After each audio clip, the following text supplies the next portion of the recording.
Direction les Hauts-de-France pour faire connaissance avec Long, le 8e village de notre classement. Situé au cœur de la vallée de la Somme, Long et ses 620 habitants possèdent de nombreux trésors. «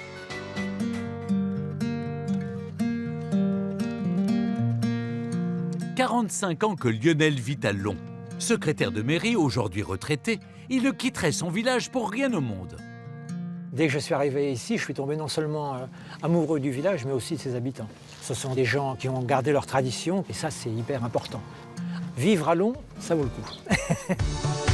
Jérémy en sait quelque chose. Bonjour Jérémy. Bonjour Lionel, bienvenue sur la terre ferme. Animateur, il accueille toute l'année les visiteurs de passage pour leur dévoiler la riche histoire de Long. Le canal que tu as emprunté date du début du 19e siècle et servait au transport de betteraves à sucre sur péniche. Mais il n'a pas été construit pour ça.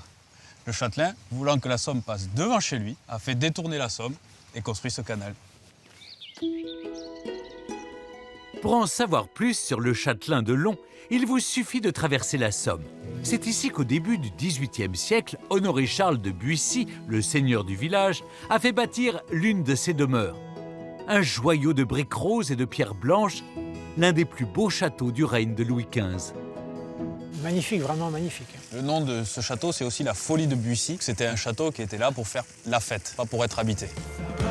Mais pour Pierre de Buissy, le fils du seigneur de Long, en charge de la décoration du château, l'édifice avait un autre but, impressionner la fille du roi. L'histoire dit ici que ce château a été construit avec ce magnifique parc pour séduire la fille de Louis XV, Adélaïde. Ils se sont rapprochés, Malheureusement, non. Ça n'a pas fini par un bon mariage. Non.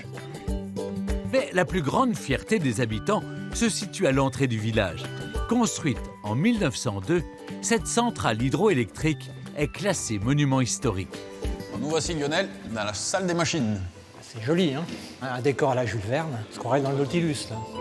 Plus d'un siècle après sa naissance, la centrale est toujours en état de marche. Dessous, dans l'eau, il y a une turbine. La turbine tourne avec l'eau, ça entraîne la grande roue, qui est répercutée jusqu'ici, et là, ça fait l'électricité, comme une dynamo de vélo. Et là, tu vois, ça crée l'électricité. Et la lumière fut. Il faut se dire qu'à l'époque, tous les autres villages de France étaient envieux de cette centrale parce qu'ici, on avait l'électricité, alors que les autres villages avaient une bougie. C'est pour ça qu'on appelait Long la ville lumière. Et oui, et sur la ligne Paris-Boulogne, le chauffeur de SNCF, quand il s'arrêtait, disait « Regardez, Long, ville lumière ». Je trouve ça extraordinaire. Pour comprendre comment la ville lumière a pu briller dès le début du XXe siècle, aventurez-vous dans les marais de Long.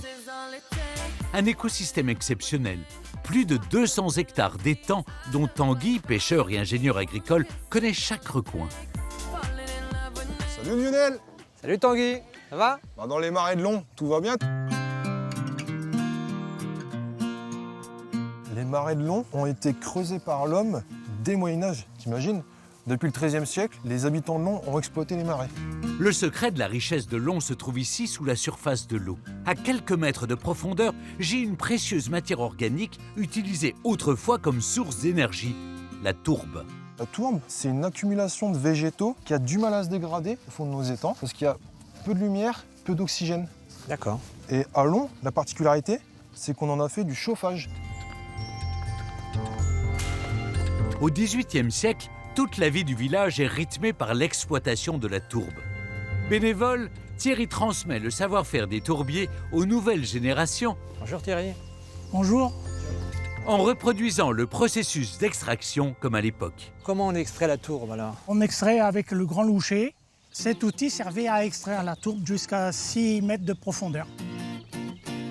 Le monsieur qui extrayait la tourbe en picard, on l'appelait tireur de tourbe. À l'époque, il y avait une deuxième personne qui intervenait, on l'appelait coupe-tourbe et il coupait les briquettes. Combien de briquettes pouvait tirer un bon tourbier? Un bon tourbier arrivait à extraire 8400 briquettes par jour. Une fois séchées, ces briquettes étaient vendues dans toute la région. C'est donc grâce au commerce florissant de la tourbe que Long est devenu au début du XXe siècle l'un des villages les plus fortunés de France. Son patrimoine architectural atteste de cette richesse passée, à l'instar de l'église Saint-Jean-Baptiste, l'un des premiers édifices néogothiques de Picardie. un joyau lui aussi classé monument historique. Suivons Lionel, notre guide, derrière ces portes où se cache un ultime trésor.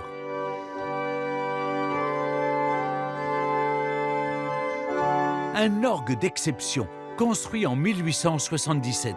L'œuvre d'Aristide Cavaillé-Coll, l'un des plus grands facteurs d'orgue du 19e siècle. Organiste de la paroisse, Marie connaît cet instrument sur le bout des doigts. Bravo Marie. Merci Lionel. Cet instrument, il est unique au monde et il n'a jamais été modifié ou transformé. Donc il est vraiment dans son jus. Depuis combien de temps tu joues là-dessus? Alors moi j'ai la chance de pouvoir y jouer depuis l'âge de 15 ans, donc ça fait quand même quelques années. Ce que je ressens moi quand je suis devant cette console, c'est un grand respect pour mes prédécesseurs qui ont su le préserver. Et aussi ce qui me tient à cœur, c'est d'être un des maillons de la chaîne pour pouvoir transmettre aux générations futures, pour des siècles et des siècles, j'espère, la passion de cet instrument.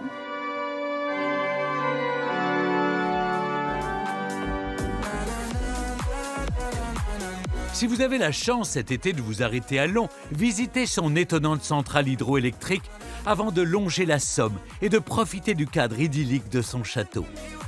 Pour finir, laissez-vous éblouir par son étincelante église Saint-Jean-Baptiste.